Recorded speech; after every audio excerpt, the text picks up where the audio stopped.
شادی کے بعد فرض کر لیا جاتا ہے کہ اب بہو گھر آ گئی ہے تو سارا کام وہی کرے گی، اور بہو مروت میں کچھ عرصہ ایسے گزار لیتی ہے، لیکن اس کے بعد ضبط جواب دے جاتا ہے اور لڑائیاں شروع ہو جاتی ہے۔ ابتدا میں ہی کام برابر تقسیم کر لیا جائے تو بہتر رہتا ہے۔ عورت تمہارے ساتھ سچی ہے یا ٹائم پاس، یہ دیکھنا چاہتے ہو تو اس کے غصے کی حالات میں اس پر نظر رکھو کہ وہ آپ کے ساتھ کیسا برتاؤ کرتی ہے۔ آپ ان 10 منٹ میں اسے پہچان سکتے ہیں۔ جب مرد عورتوں کے کہنے پہ چلنے لگے تو ان کی غلط باتیں بھی ماننے لگے تو سمجھ لے اس گھر کے زوال کا آغاز ہو چکا ہے۔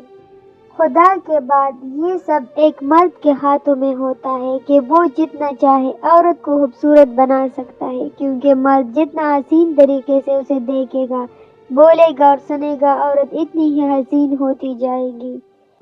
گھر کی عورتوں سے مشورہ ضرور لے، مشورہ کرنے میں حرج نہیں، ممکن ہے وہ حالات کا بہتر تجزیہ کر کے کوئی اچھا مشورہ ہی دے، لیکن فیصلہ خود سوچ سمجھ کر لے۔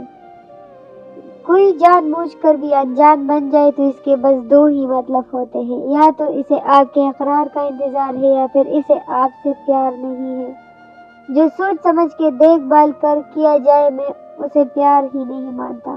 پیار تو خود بہت ہو جاتا ہے، اور خوبصورتی، دولت، خاندان، عمر کچھ بھی نہیں دیکھتا۔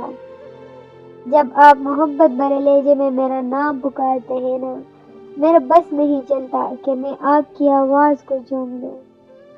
آپ پہ نا دنیا تمام ہوتی ہے میری، آپ سے آگے کوئی جہاں نہیں میرا۔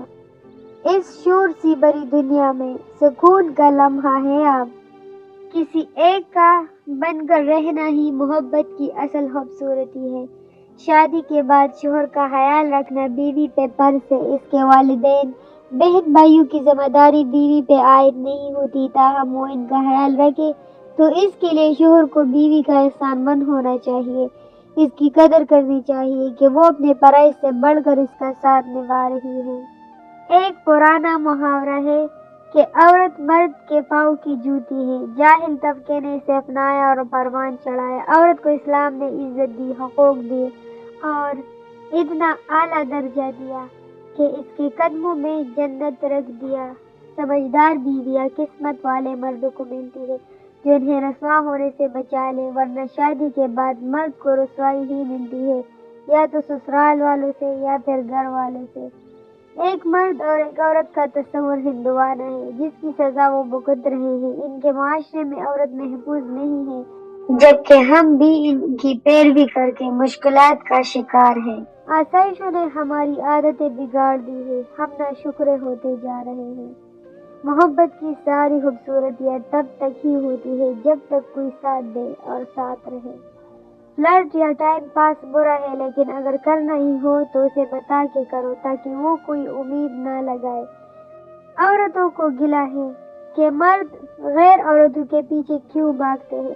ان کا صبر یہ ساری غلط باتیں برداشت کر لیتا ہے، لیکن اگر مرد جائز طریقے سے نکاح کرنا چاہے تو ان کی قوت برداشت ختم ہو جاتی ہے، وہ اس کے خلاف اٹھ کھڑی ہوتی ہے۔ بڑے بڑے دعوے کرنے سے گریز کرے، وقت اور حالات کا کچھ پتہ نہیں ہوتا، اکثر اوقات دعوے درے کے درے رہ جاتے ہیں۔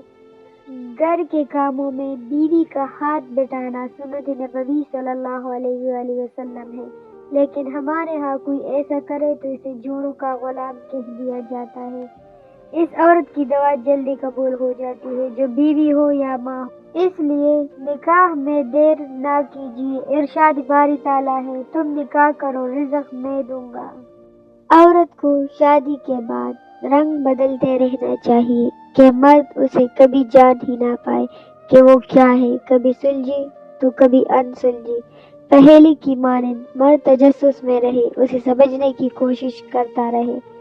شادی ایک خوبصورت رشتہ ہے، لیکن ہماری شادیوں کے ناکام ہونے کا بڑا سبب یہ ہے کہ ہم اس رشتے سے غلط امیدیں وابستہ کر لیتے ہیں۔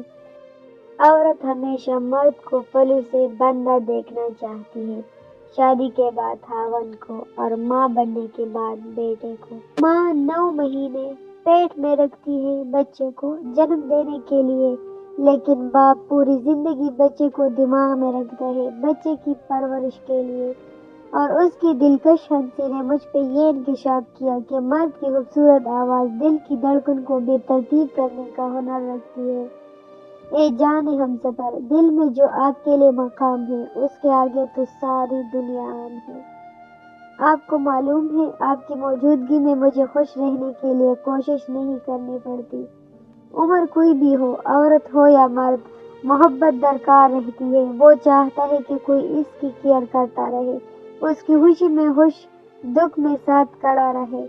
پتہ نہیں کیوں آپ سے ہمیں اتنی محبت ہو گئی ہے، ہر چیز سے زیادہ ہمیں آپ کی عادت ہو گئی ہے۔ یہ تھی ہماری آج کی کچھ اقوال جو میں نے آپ لوگوں کو سنائی۔ اگر آپ لوگ اس میں سے کوئی بھی اقوال پسند آئے ہو تو پلیز ویڈیو کو لائک کیجیے گا اور چینل کو ضرور سبسکرائب کیجیے گا۔ ملتے ہیں نیکسٹ ویڈیو کے ساتھ۔ اللہ حافظ۔